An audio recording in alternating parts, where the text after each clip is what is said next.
नमस्कार मित्रांनो, मी तुमचा प्रतीक. तर आजच्या ब्लॉगमध्ये स्वागत आहे आपला पार्ट 2. तर आपण रायगड किल्ल्यावर आलेलो आहे. तर आपण वदर जाऊ आणि तुम्हाला पण दाखवतो वदर कसं आहे. तर जसं आम्ही वरती चाललो होतो तसं एवढा खतरनाक नजारा होता तुम्हाला काय सांगू.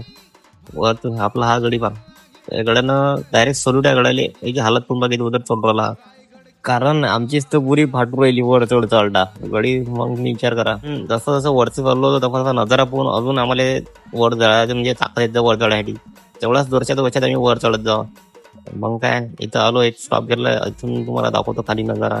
म्हणजे इथं मला वाटते तोप लावत असतील तर त्याची एक जागा आहे, समजा आहे.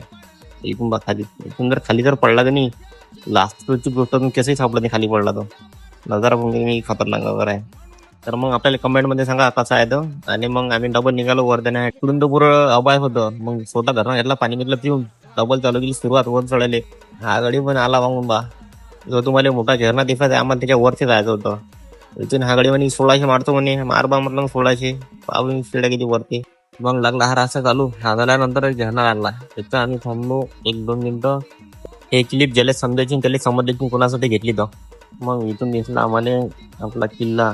जसा किल्ला व्हायला तसे आमच्याकडे ताकद वापस आली. तर तेवढ्याच जोरात आम्ही पटापट चालणं चालू केलं वरती जाण्यासाठी.